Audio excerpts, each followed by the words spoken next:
何かに取りつかれたり狙われたりつきまとわれたりしたらマジでシャレにならんことを最初に言っておく。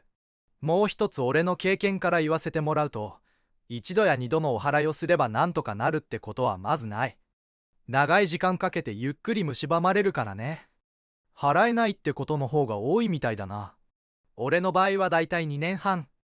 一応断っておくと五体満足だし人並みに生活できてる。ただ残念ながら終わったかどうかって点は定かじゃない。まずは始まりから書くことにする。当時俺は23歳。社会人1年目ってことで新しい生活を過ごすのに精一杯な頃だな。会社が小さかったから当然同期も少ない。必然的に仲が良くなる。その同期に東北地方出身の英二ってやつがいて、こいつがまたいろんなことを知ってたりやけに知り合いが多かったりしたわけ。で、よくこれをしたら罰になるとか三角が来るとかって話あるじゃない？あれ系の話はほとんどガセだと思うんだけど、いくつかは本当にそうなってもおかしくないのがあるらしいのよ。そいつが言うには何か条件がいくつかあって、たまたま揃っちゃうと起きるんじゃないかって。俺の時はまあ悪ふざけが原因だろうな。当時は車を買ってすぐだったし、一人暮らし始めて間もないし、何よりバイトとは比べ物にならない給料が入るんで週末は遊びほうけてた。8月の頭にナンパして仲良くなった子たちとエイジ、そして俺の計4人でいわゆる心霊スポットなる場所に肝試しに行ったわけさ。その場は確かに怖かったし寒気もしたし何かいるような気がしたりとかあったけども、特に何も起こらず、まあスリルを満喫して帰ったわけだ。3日後だった。当時の会社は上司が帰るまで新人は帰れないって暗黙のルールがあって、毎日遅くなってた。疲れて家に帰ってきて、ほんと今思い出しても理解できないのだが、部屋の入り口にある姿見の前でしてはいけないことをやったんだ。試そうとか考えたわけではなく、ふと思いついただけだったと思う。少し細かな説明をする。当時の俺の部屋は駅から徒歩15分、8畳ワンルーム。玄関から入ると細い廊下があり、その先に8畳分の部屋がある。姿見は部屋の入り口、つまり廊下と部屋の境目に置いていた。俺が英二から聞いていたのは、鏡の前で三角をしたまま右を見ると四角が来るとかいう話だった。体勢的にちょっとお辞儀をしているような格好になる。降るわけねえよな、なんてつぶやきながら、お辞儀のまま右向いた時だった。部屋の真ん中あたりに何かいた。見た目は明らかに異常。多分160センチくらいだったと思う。髪はバッサバサで腰まであって、すだれみたいに顔にかかってた。つうか顔にはお札みたいなのが何枚も貼ってあって見えなかった。なんて呼ぶのかわからないけど、亡くなった人に着せる白い和服を着て、小さい振り幅で左右に揺れてた。俺はというと、固まった。声も出なかったし一切体は動かなかったけど、頭の中ではものすごい回転数で起きていることを理解しようとしてたと思う。想像してほしい。狭いワンルームに音もない部屋の真ん中あたりに何かいるって状態を。頭の中では原因は分かりきっているのに起きてる事象を理解できないって混乱が渦を巻いてる。とにかく異常だぞ。明かりをつけてたけど逆にそれが怖いんだ。いきなり出てきたそいつが見えるから。そいつの周りだけ青みがかって見えた。時間が止まったと錯覚するくらい静かだったな。とりあえず俺が出した結論は部屋から出るだった。足元にあるカバンをなぜかゆっくりと慎重に手に取った。そいつからは目が離せなかった。目を離したらやばいと思った。後ずさりしながら廊下の半分、普通に歩いたら散歩くらいなのにかなり時間がかかった。を過ぎたあたりでそいつが体を左右に振る動きが少しずつ大きくなり始めた。と同時に何かうめき声みたいなのを出し始めた。そこから先は実はあんまり覚えてない。気がつくと駅前のコンビニに入ってた。とにもかくにも人のいるコンビニについて安心した。ただ頭の中は相変わらず混乱してて、なんだよあれって怒りにも似た気持ちと、鍵閉め忘れたって変なとこだけ冷静な自分がいた。結局その日は部屋に戻る勇気はなくて一晩中ファミレスで朝を待った。空が白み始めた頃、恐る恐る部屋のドアを開けた。よかった、消えてた。部屋に入る前にもっかい外に出て缶コーヒーを飲みながら一服した。実は何もいなかったんじゃないかって思い始めてた。本当にあんなんありえないしね。明るくなったってのと、もういないってので少し余裕できたんだろうね。さっきよりはやや大胆に部屋に入った。よし、いないなんて思いながら、カーテンが閉まってるせいで薄暗い部屋の電気をつけた。昨晩の出来事を裏付ける光景が目に入ってきた。昨日あいつがいたあたりの床にものすごく匂いを放つ泥が、それも足跡ってレベルを超えた量で残ってた。多分ヘドロだと思う。起きたことを事実と再認識するまで時間はかからなかった。はっと気づいてますますパニックになったんだけど、俺電気消してねえよ。ははは。スイッチを押した左手見たらこっちにも泥がついてんの。しばらくはどんよりした気持ちから抜けられなかったが、出ちまったもんは仕方ねえなと思えてきた。まあここら辺が俺が AB 型である典型的なとこなんだけど、そんな状態にありながら泥を掃除してシャワー浴びて出社した。匂いが消えなくてかなりムカついたし、こっちはこっちで大問題だが、会社を休むことも一大事だったからね。会社に着くといつもと変わらない日常が待っていた。俺はなんとか英二と話す時間を探った。事の発端に関係する英二からなんとか情報を得ようとしたのだ。昼休み、やっと捕まえることに成功した。いいか、俺と英二の会話の抜粋。前にさ、話してた三角すると四角が来るとかって話あったじゃん。昨日あれやったら来たんだけど。は？何それ？だからマジ何か出たんだって。はいはい。カウトは出たのね。ふざけんなよ。やっべえのが出たってんだよ。何言ってんのかわかんねえよ。俺だってわかんねえよ。ダメだ、拉致が開かない。英二を信用させないと何も進まなかったため、俺は淡々と昨日の出来事を説明した。最初はネタだと思っていた英二もやっと半信半疑の状態になった。仕事終わり、俺の部屋に来て確かめることになった。夜10時、幸いにも早めに会社を出られた英二と俺は部屋に着いた。扉を開けた瞬間に今朝嗅いだ悪臭が鼻をついた。締め切った部屋から熱気とともにまさしく匂いが襲ってきた。帰りの道でもしつこいくらいの説明を俺から受けていた英二は、マジ？と一言つぶやいた。信じたようだ。問題は英二が何かしら解決案を出してくれるかどうかだったが、望むべきではなかった。とりあえずお祓いに行った方がいいことと知り合いに聞いてみるって言葉を残し、奴は逃げるように帰っていった。予想通りとしか言いようがなかったが、奴の顔の広さだけに期待した。臭いとこにいたくない気持ちからその日はカプセルホテルに泊まった。今夜も出たら終わりかもしれないと思ったのが本音。翌日、とりあえず近所の寺に行く。さすがに会社どころじゃなかった。お坊さんに訳を説明すると、専門じゃないからわからないですね。しばらくゆっくりしてはいかがでしょう。きっと気のせいですよ。なんてのんきな答えが返ってきた。世の中こんなもんだ。その日は都内では有名な寺や神社を何軒か回ったが、どこも大して変わらなかった。疲れ果てた俺は埼玉の実家を頼った。正確には母方の祖母がお世話になっている酒井先生なる二層に相談したかった。つうかその人以外でまともに取り合ってくれそうな人が思い浮かばなかった。ここで酒井先生なる人を紹介する。母は長崎県出身で、当然祖母も長崎にいる。祖母は戦争経験からか熱心な仏教徒だ。酒井先生はその祖母が週一度通っている自宅兼寺の住職さんだ。俺も何度か会ったことがある。俺は詳しくはないが、宗派の名前は教科書に載ってるくらいだから、エセモノの霊能者などとは比較にならないほどしっかりと仏様に仕えてきた方なのだ。人柄は温厚、落ち着いた優しい話し方をする。俺が中学に上がる頃、親父が土地を買い家を建てることになった。地鎮祭とでも言うんだっけ。とにかくその土地をお祓いした。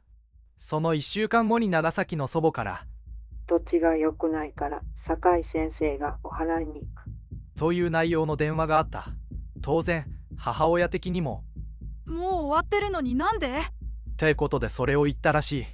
そしたら祖母から、でも酒井先生がまだ残ってるって言うたった。って、つまり俺が知る限り唯一頼れる人物である可能性が高いのが酒井先生だった。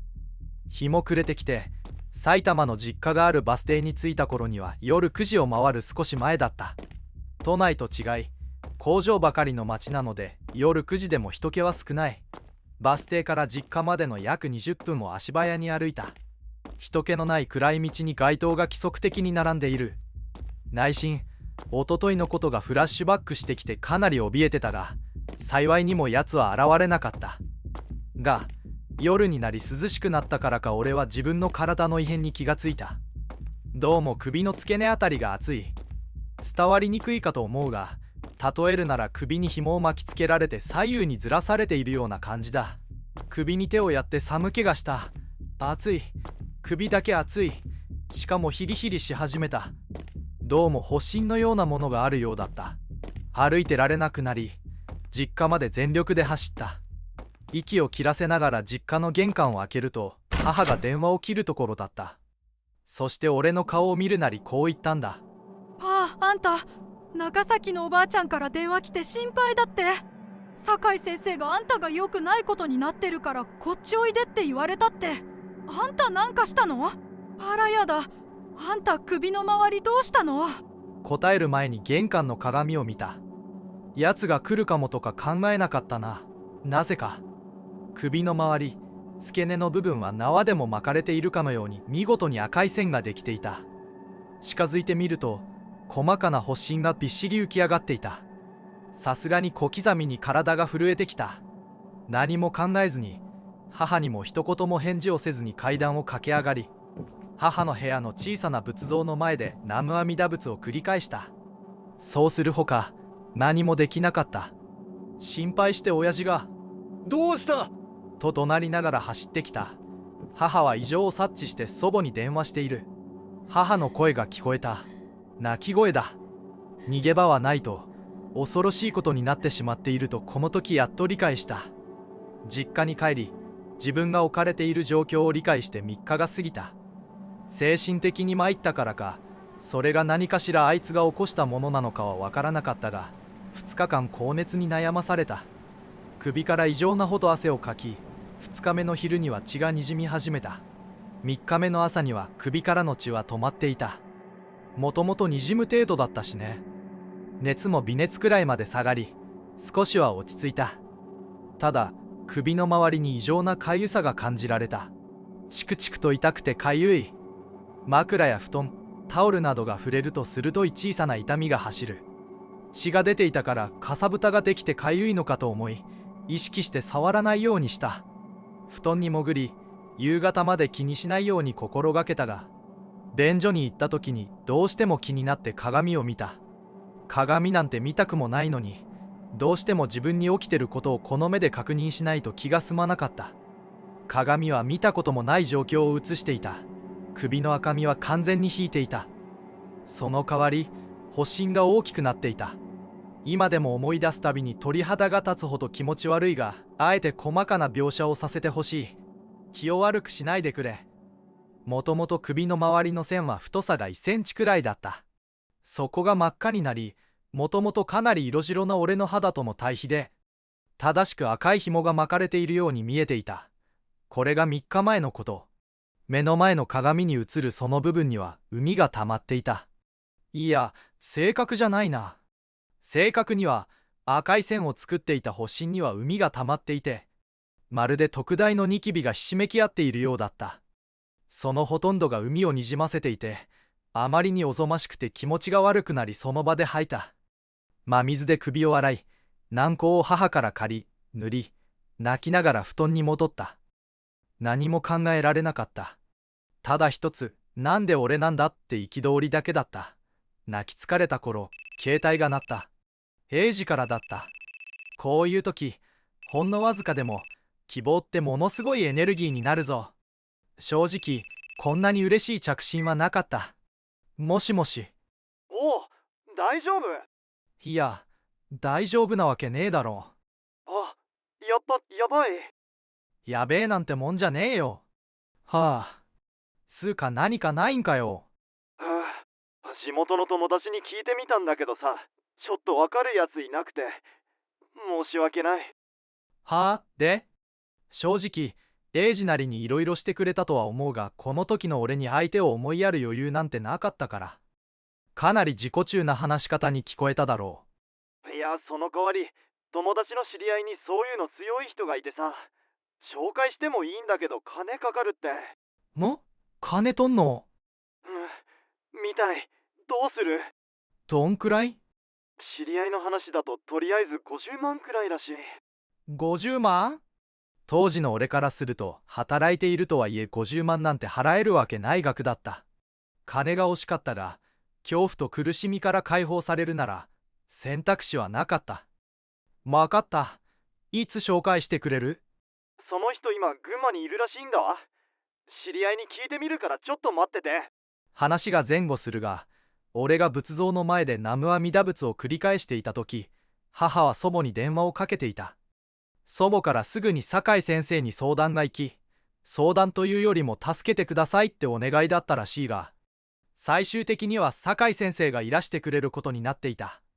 ただし、酒井先生もご多忙だし、何より高齢だ。こっちに来れるのは3週間先に決まった。つまり、3週間は不安と恐怖と、何か起きてもおかしかない状況にいなければならなかった。そんな状況だから、少しでもできるだけのことをしてないと気持ちが落ち着かなかった。英二が電話を折り返してきたのは夜11時を過ぎた頃だった。待たせて悪いね。知り合いに相談したら連絡入れてくれて、明日行けるって。明日？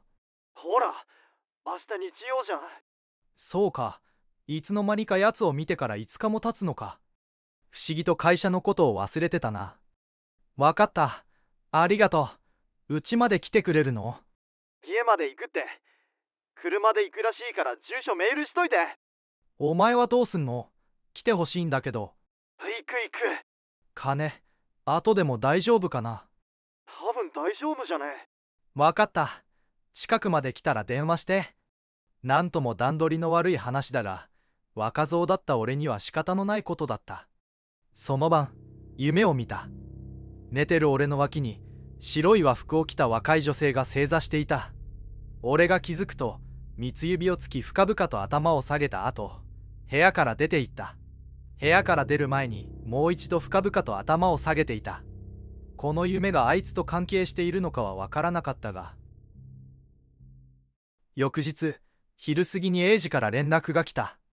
電話で誘導し出迎えた。来たのは英二とその友達、そして30代後半くらいだろう男が来た。普通の人だと思えなかったな。チンピラみたいな感じだったし、何の仕事をしてるのか想像もつかなかった。俺がちゃんと説明していなかったから両親がいぶかしんだ。まず間違いなく偽名だと思うが、男は林と名乗った。一くんの話は彼から聞いてましてね。まあ厄介なことになってるんです。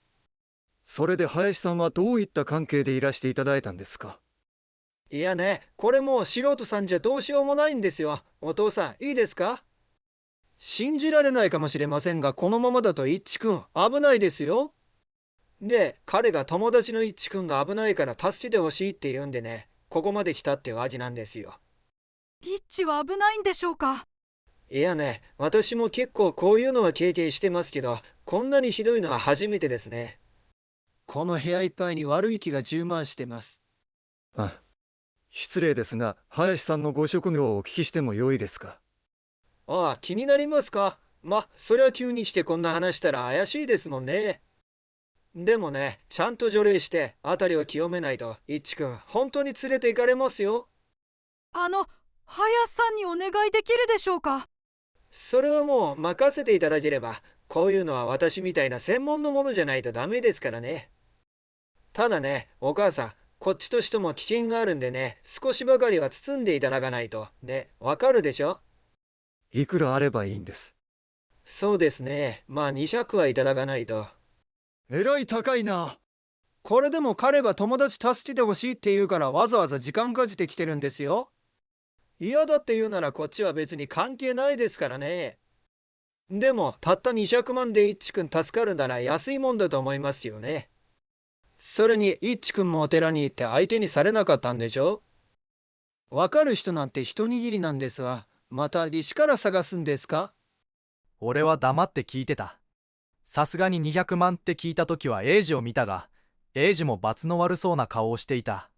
結局、父も母もわからないことにそれ以上の意見を言えるはずもなく、しぶしぶ任せることになった。林は早速今夜に除霊をすると言い出した。準備をすると言い、一度出かけた。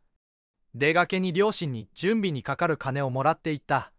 夕方に戻ってくると、ろうそくを立て、お札のような紙を部屋中に貼り、膝元に水晶玉を置き、数珠を持ち、日本酒だと思うがそれを杯に注いだ。なんとなくそれっぽくなってきた。一くん、これからお祓いするから、これでもう大丈夫だから。お父さん、お母さん、すみませんが一旦家から出て行ってもらえますかね。もしかしたら霊がそっちに行くこともないわけじゃないですから。両親は不本意ながら、外の車で待機することになった。日も暮れて、辺りが暗くなった頃、お祓いは始まった。林はお経のようなものを唱えながら一定のタイミングで杯に指をつけ、俺にその雫を飛ばした。俺は半信半疑のまま、布団に横たわり目を閉じていた。林からそうするように言われたからだ。お祓いが始まってからだいぶ経った。お経を唱える声が途切れ途切れになり始めた。目を閉じていたから嫌な雰囲気と少しずつおかしくなってゆくお経だけが俺にわかることだった。最初こそ気づかなかったが首がやけに痛い。かゆさを通り越して明らかに痛みを感じていた。目を開けまいと痛みに耐えようと歯を食いしばっているとお経が止まった。しかしおかしい。よくわからないが区切りが悪い終わり方だったし、終わったにしては何も声をかけてこない。何より首の痛みは一向に引かず、むしろ増しているのだ。寒気も感じるし、何かが布団の上にまたがっているような気がする。目を開けたらいけない。それだけは絶対にしてはいけない。分かってはいたが、開けてしまった。目を開けると、恐ろしい光景が飛び込んできた。林は、布団で寝ている俺の右手側に座りお祓いをしていた。目を開けると、林と向き合うように俺を挟んであいつが正座していた。膝の上に手を置き、上半身だけを伸ばして林の顔を覗き込んでいる。林の顔とあいつの顔の間には拳一つ分くらいの隙間しかなかった。不思議そうに顔を斜めにしてフクロウのように小刻みに顔を動かしながら、聞き取れないがボソボソとつぶやきながら林の顔を覗き込んでいた。今思うと林に何かをささやいていたのかもしれない。林は少しうつむき気味に目線を下に落としたまま瞬きもせず、口はだらしなく開いたままよだれを垂らしていた。少し顔が笑っていたように見えた。時々小さくうなずいていた。俺は瞬きも忘れ凝視していた。不意にあいつの首が動きを止めた。次の瞬間、顔を俺に向けた。俺は慌てて目をギュッと閉じ、布団をかぶりひたすら南無阿弥陀仏と唱えていた。俺の顔の間近であいつがフクロウのように顔を動かしている光景がまぶたに浮かんできた。恐ろしかった。ガタガタと音が聞こえ、階段を駆け下りる音が聞こえた。林が逃げ出したようだ。俺は怖くて怖くて布団に潜り続けていた。両親が来て電気をつけて布団を剥いだ時、丸まって体が固まった俺が痛そうだ。林は両親に見向きもせず車に乗り込み、待っていた英二の友達と共にどこかへ消えていった。後から英二に聞いた話では、車を出せ以外は言わなかったらしい。解決するどころか、ますます悪いことになってしまった俺には、3週間先の酒井先生を待っている余裕など残っていなかった。あいつを再び目にしてからさらに4日が経った。当たり前かもしれないが、首は随分良くなり、まだ跡が残るとはいえ明らかに体力は回復していた。熱も下がり体はもう問題がなかった。ただそれは身体的な話でしかなくて、朝だろうが夜だろうが関係なく怯えていた。なんときどこであいつが姿を現すかと思うと怖くて仕方なかった。眠れない夜が続き、食事もほとんど受け付けられず、常に辺りの気配を気にしていた。たった10日足らずで俺の顔は随分変わったと思う。精神的に追い詰められていた俺には時間がなかった。当然まともな社会生活なんて送れるわけもなく、親から連絡を入れてもらい会社を辞めた。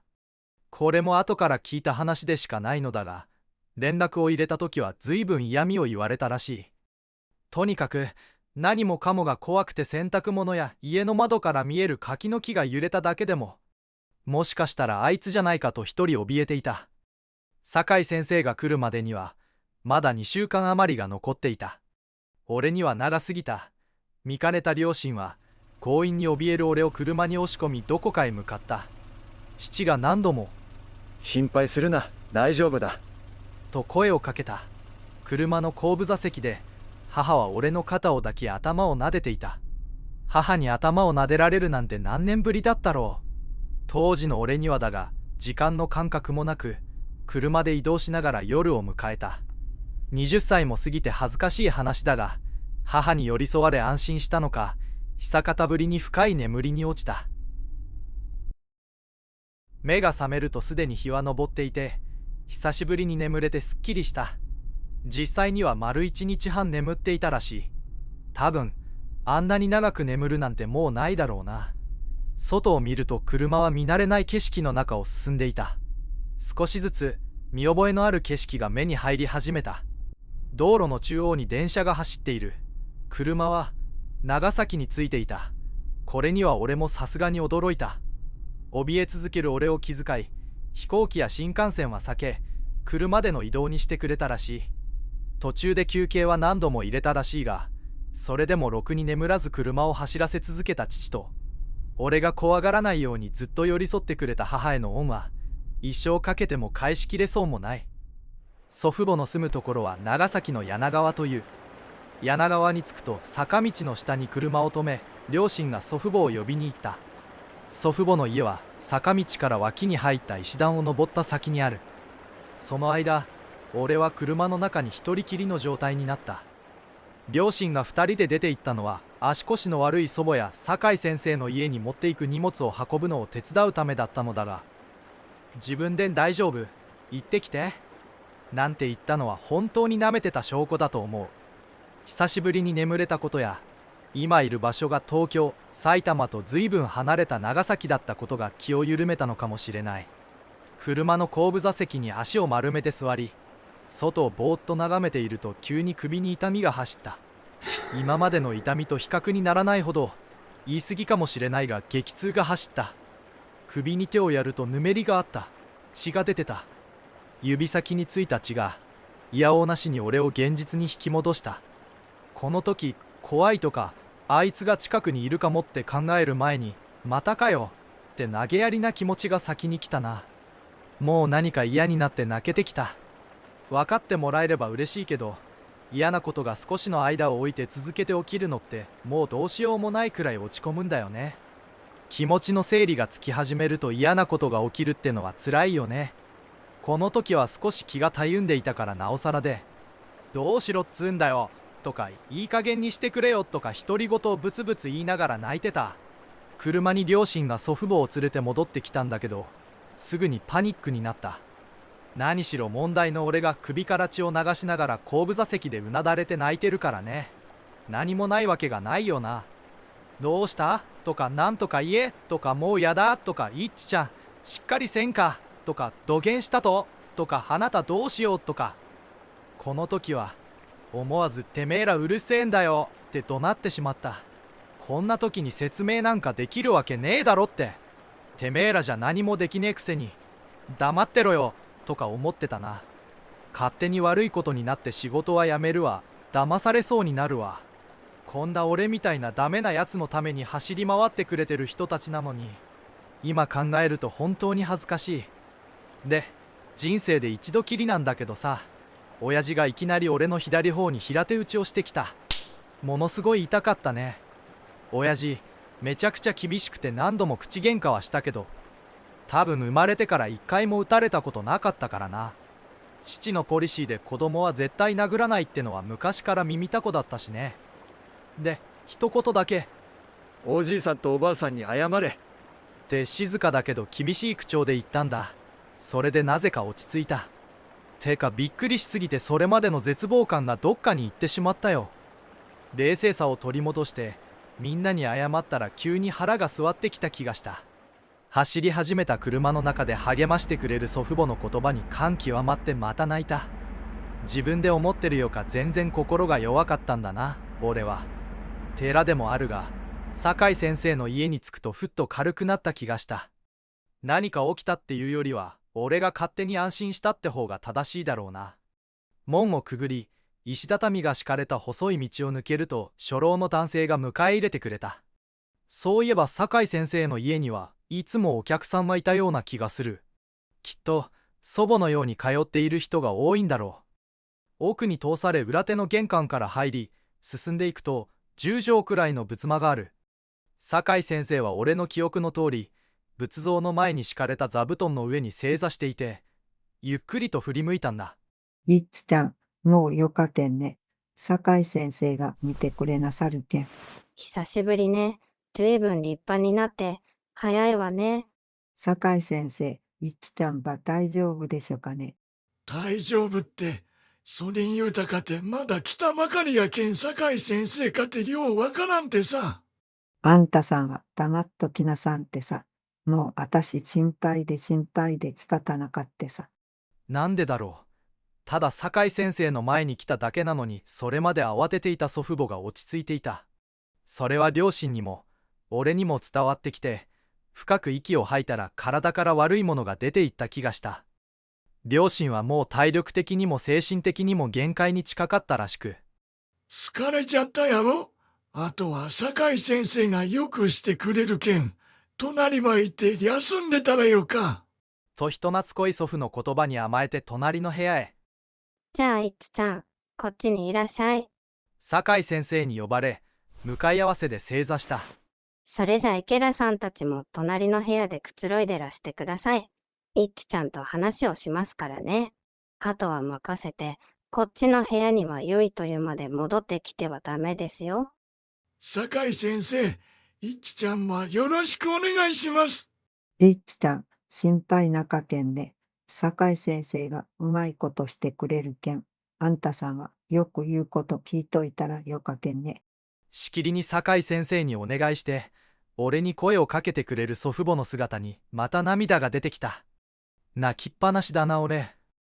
酒井先生はもっと近づくように言い、膝と膝を突き合わせるように座った。俺の手を取り、しばらくは何も言わず優しい顔で俺を見ていた。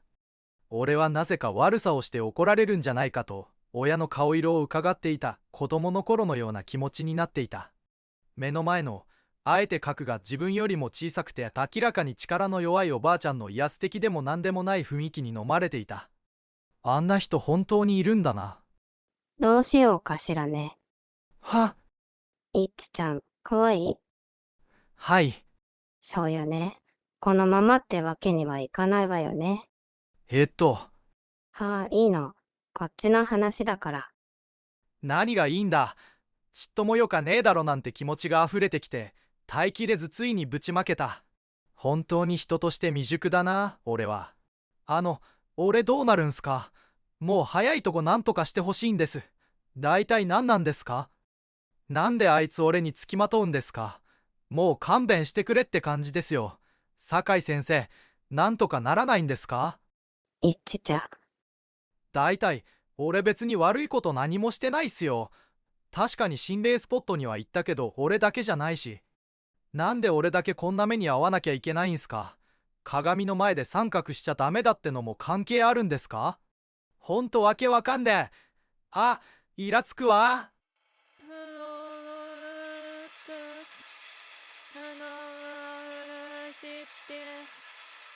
何が何だかわからなかった。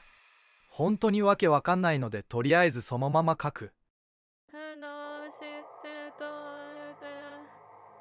左耳に大向かインコみたいな甲高くて抑揚のない声が聞こえてきた。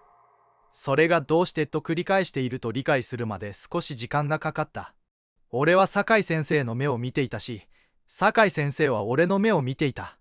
ただ優しかった酒井先生の顔は無表情になっているように見えた。左側の視界には何かいるってのは分かってた。チラチラと見えちゃうからね。よせばいいのに、左を向いてしまった。首から生温かい血が流れてるのを感じながら、あいつが立ってた。体をくの字に曲げて俺の顔を覗き込んでいた。くどいけど訳がわからなかった。起きてることを認められなかった。ここらは寺なのに、目の前には酒井先生がいるのに、なんで1週間前に見たまんまだった。あいつの顔が目の前にあった。フクロウのように小刻みに顔を動かしながら俺を不思議そうに覗き込んでいた。どうして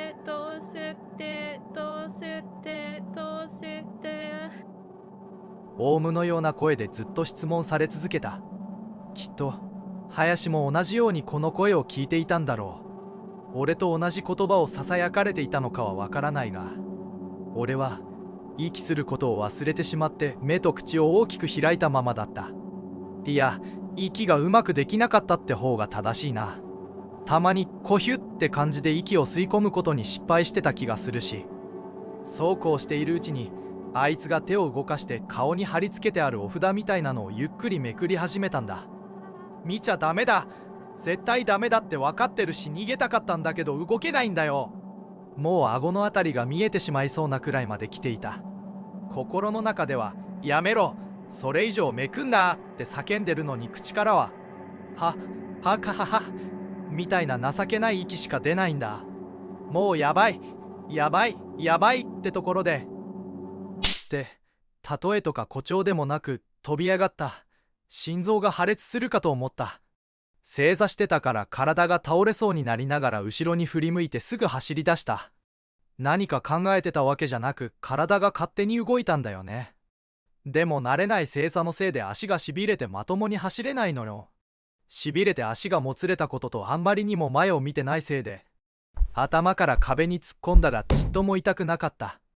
額から血がダラダラ出てたのに、それだけテンパって周りが見えてなかったってことだな。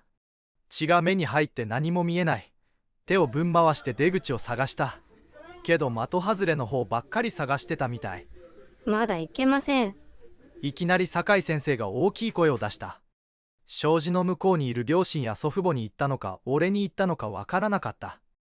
が、その声は俺の動きを止めるには十分だった。ビクってなってその場で硬直。またもや頭の中ではものすごい回転で事態を把握しようとしていた。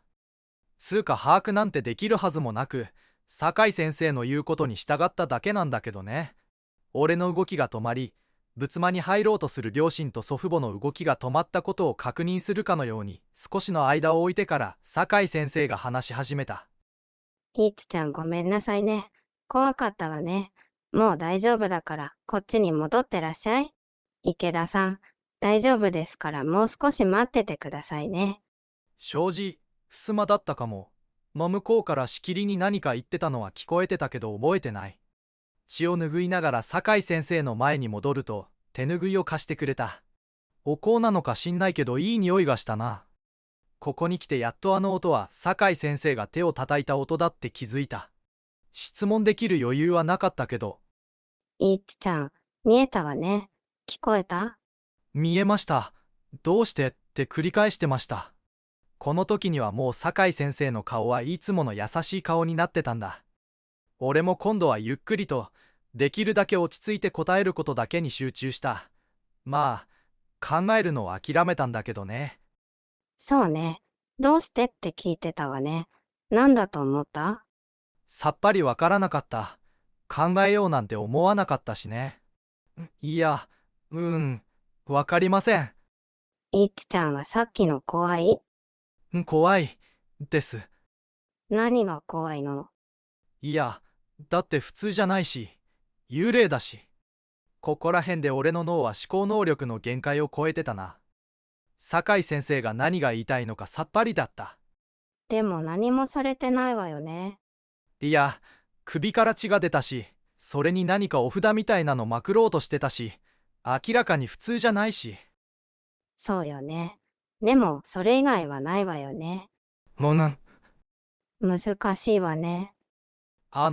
よくわからなくて、すいません。いいのよ。酒井先生は、俺にもわかるように話してくれた。諭すって言った方がいいかもしれない。まず、あいつは幽霊とかお化けって呼ばれるもので間違いない。じゃあいわゆる悪霊ってやつかっていうと、そう言い切っていいか酒井先生には難しいらしかった。明らかにたちが悪い部類に入るらしいけど、酒井先生には悪意は感じられなかったって言っていた。俺に起きたことは何なのかに対してはこう答えた。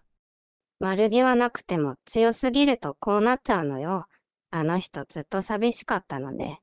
話したい、触れたい、見てほしい、気づいてってずっと思ってたのね。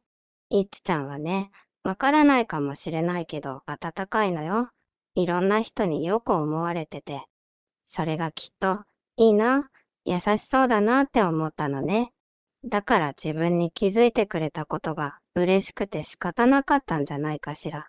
でもね、いっちゃんはあの人と比べると全然弱いのね。だから近くにいるだけでも怖くなっちゃって体が反応しちゃうのね。酒井先生はまるで子供に話すようにゆっくりと難しい言葉を使わないように話してくれた。俺はどうすればいいのかわからなくなったよ。あいつは絶対に悪霊とかたちの悪いやつだと決めつけてたから。酒井先生にお祓いしてもらえばそれで終わると思ってたから。それなのに酒井先生があいつをかばうように話してたから。さて、それじゃあ今度は何とかしないといけないわね。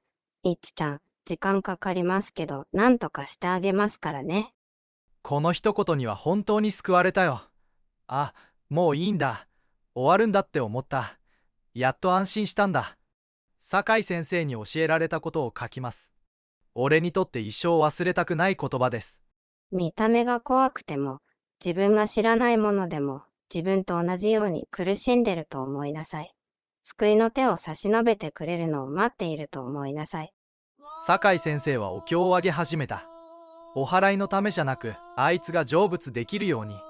その晩、額は避けてたし、よくよく見れば首の跡が大きく破けて痛かったけど、本当にぐっすり眠れた。お経終わっても挙動ってた俺のために笑いながらその日は止めてくれた。翌日、朝早く起きたつもりが、酒井先生はすでに朝のお祈りを終わらしてた。おはよう、いっちゃん。さ、顔洗って朝ごはん食べてらっしゃい。食べ終わったら本山に向かいますからね。関係者でも何でもないんであまり書くのはどうかと思うが少しだけ。酒井先生が属している宗派は前にも書いた通り教科書に載るくらい歴史があって、信者の方も修行されてる方も日本全国にいらっしゃるのね。教えは一緒なんだけど、地理的な問題から東と西それぞれに本山があるんだって。俺が連れて行ってもらったのが西の本山。本山にしばらくお世話になって、自分がもともと持っている徳を高めることと、あいつが少しでも早く成仏できるように本山で供養してあげられるためって酒井先生は言ってた。その話を聞いて一番喜んだのが祖母。まだ信じられなそうだったのが親父。最後は俺がもう大丈夫、行ってくるって言ったから反対しなかったけど、本山に着くと迎えの若い方が待っていて、酒井先生に丁寧に挨拶してた。本堂の横奥にある小屋で本山の方々にご挨拶。小屋って呼ぶのがはばかれるほど広くて立派だったが、ここでも酒井先生にはかなりの低姿勢だったな。酒井先生、実はすごい人らしく、望めばかなりの地位にいても不思議じゃないんだって後から聞いた。寂しいけど序列ができちゃうのねって酒井先生は言ってた。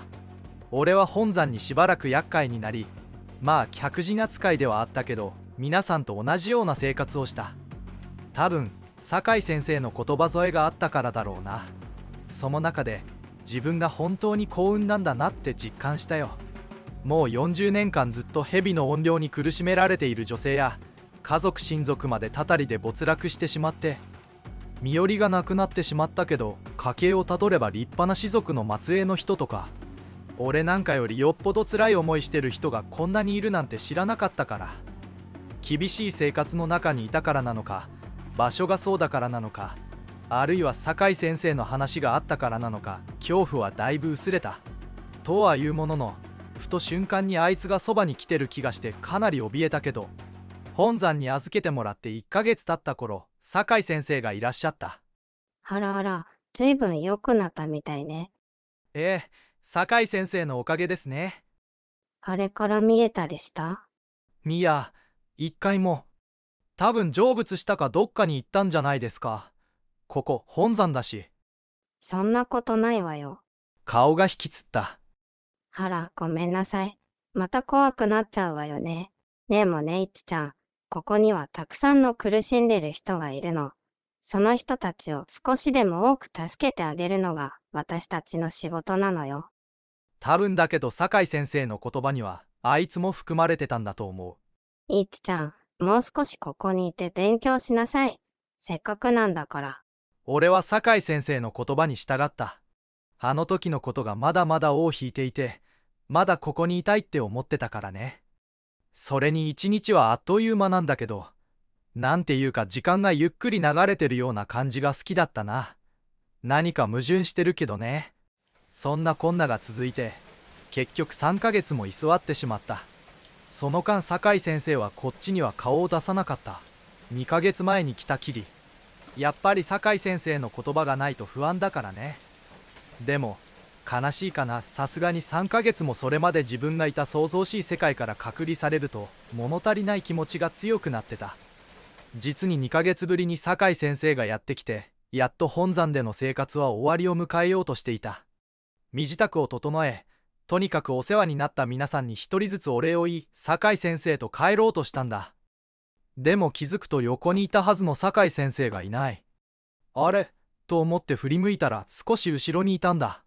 歩くの早すぎたかなって思って戻ったら優しい顔で、いっちゃん、帰るのやめてここにいたら？って言われた。実は酒井先生に認められた気がして少し嬉しかった。いや、僕にはここの人たちみたいにはできないです。本当に皆さんすごいと思います。真似できそうもないですよ。照れながら答えたら、そうじゃなくて帰っちゃダメみたいなのよ。え？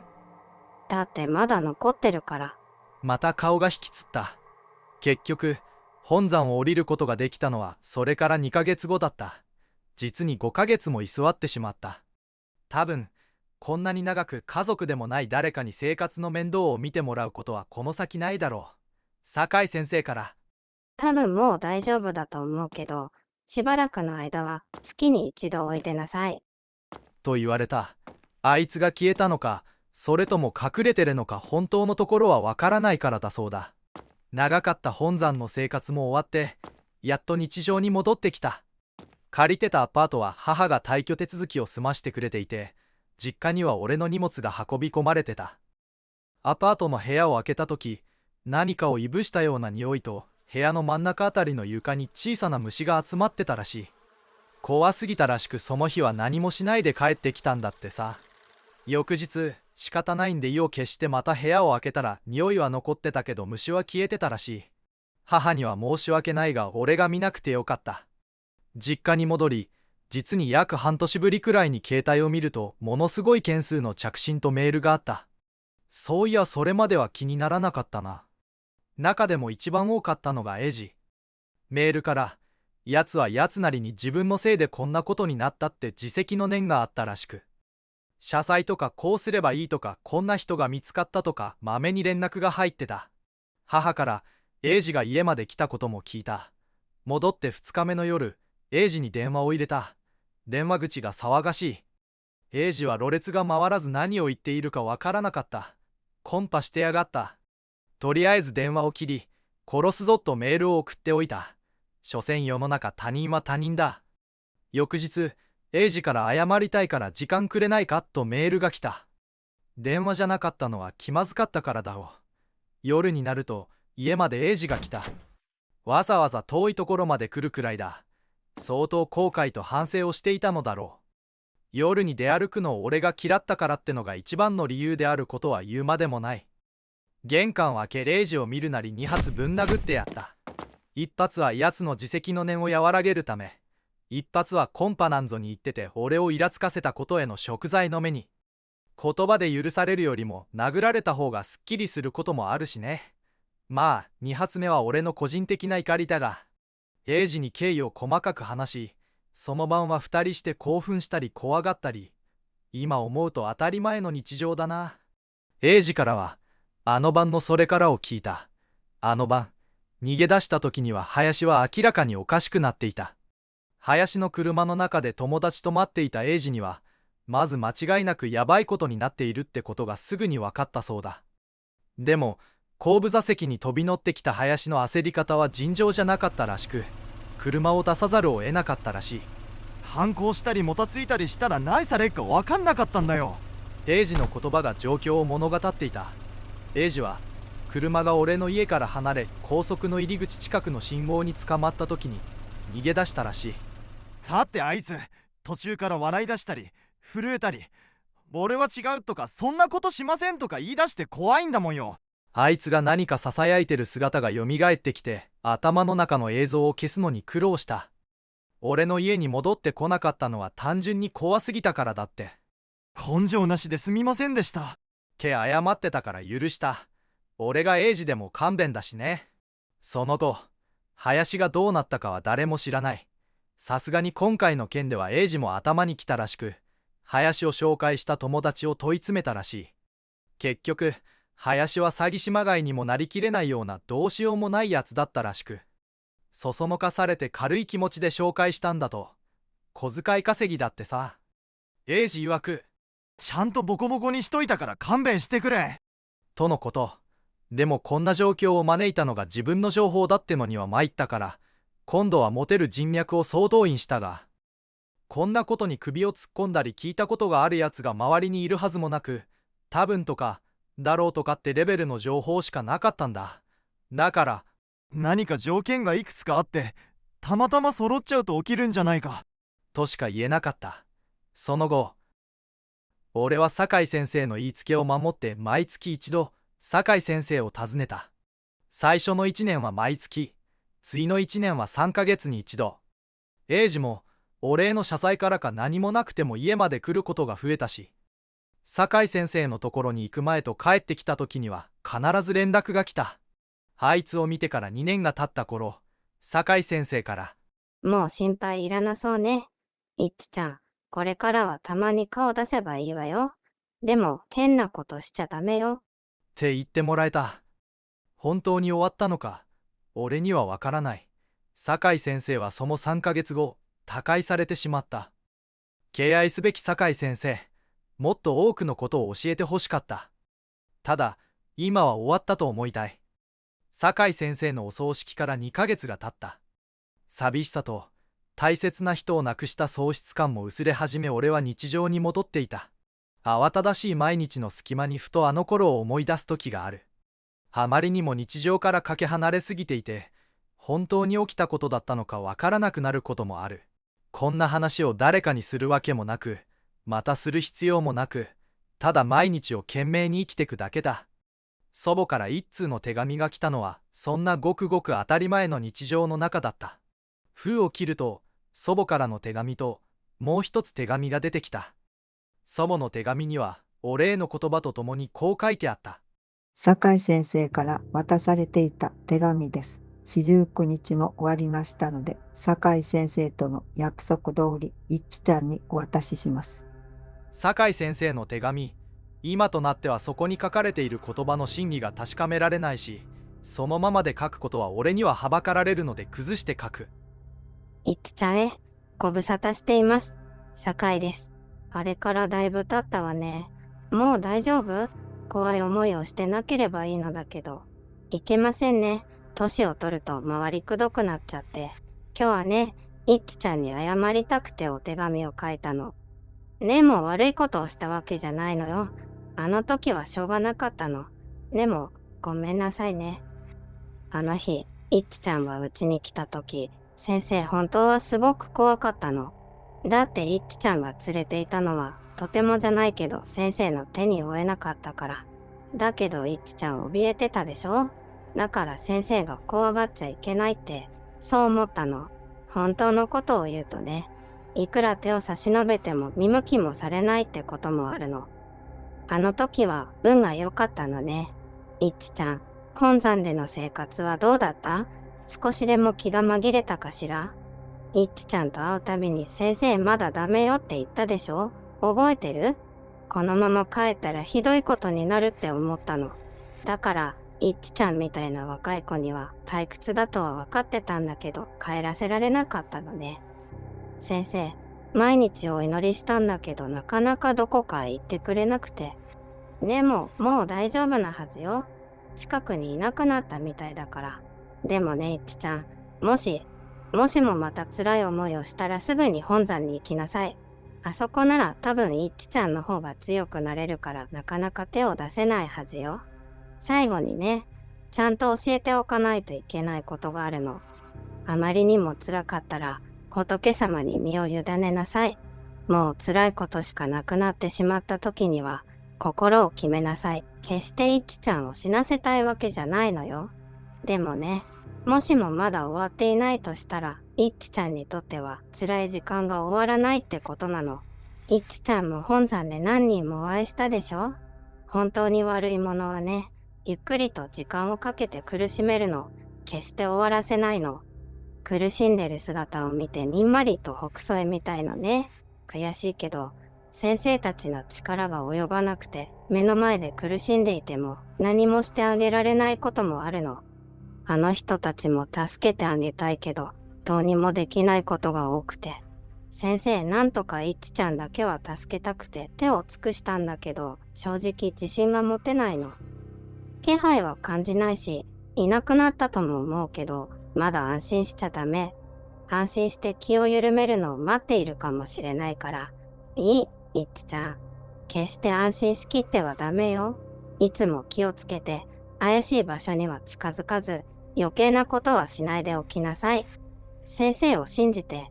ね、嘘ばかりついてごめんなさい。信じてっていう方が虫が良すぎるのは分かっています。それでも、最後まで仏様にお願いしていたことは信じてね。イッチちゃんが健やかに毎日を過ごせるよう、いつも祈ってます。酒井。読みながら手紙を持つ手が震えているのがわかる。気持ちの悪い汗もかいている。鼓動が早まる一方だ。一体どうすればいい？まだ終わっていないのか？急にあいつがどこかから見ているような気がしてきた。もう逃れられないんじゃないか。もしかしたら隠れてただけで、その気になればいつでも俺の目の前に現れることができるんじゃないか。一度疑い始めたらもうどうしようもない。全てが疑わしく思えてくる。酒井先生はひょっとしたらあいつに苦しめられたんじゃないか。だからこんな手紙を残してくれたんじゃないか。結局何も変わっていないんじゃないか。林はひょっとしたらあいつにつきまとわれてしまったんじゃないか。一体あいつに何をささやかれたんだ。俺とは違う、もっと直接的なことを言われておかしくなったんじゃないか。酒井先生は俺を心配させないように嘘をついてくれたけど、嘘をつかなければならないほどのことだったのか。結局それが分かってるから酒井先生は最後まで心配してたんじゃないのか。疑えば疑うほど混乱してくる。どうしたらいいのかまるで分からない。ここまでしか俺が知っていることはない。2年半にわたり今でも終わったかどうか定かではない話のすべてだ。結局理由もわからないし、都合よく解決できたり何かを知ってる人がすぐそばにいるなんてことはなかった。どこから得たか定かではない知識が招いたものなのか、あるいはそれが何かしらの因果関係にあったのか、俺には全く理解できないし、たまたまとしか言えない。でもたまたまにしてはあまりにも辛すぎる。果たしてここまで苦しむような罪を犯したのだろうか。犯していないだろう。だとしたらなんでなんだ。不公平すぎるだろう。それが正直な気持ちだ。俺に言えることがあるとしたらこれだけだ。何かに取りつかれたり狙われたりつきまとわれたりしたらマジでシャレにならんことを改めて言っておく。最後まで誰かが終わったって言ったとしても気を抜いちゃダメだ。そして最後の最後で申し訳ないが、俺には謝らなければいけないことがあるんだ。この話の中には小さな嘘がいくつもある。これは多少なりとも分かりやすくするためだったり、俺には分からないこともあってのことなので目をつぶってほしい。おかげで意味がよく分からない箇所も多かったと思う。合わせてお詫びとさせてほしい。ただ謝りたいのはそこじゃない。もっとこの話の成り立ちに関わる根本的な部分で俺は嘘をついている。気づかなかったと思うし、気づかれないように気をつけた。そうしなければ伝わらないと思ったから。矛盾を感じることもあるだろう。がっかりされてしまうかもしれない。でもこの話を誰かに知ってほしかった。俺はエイジだよ。今さら悔やんでも悔やみきれない。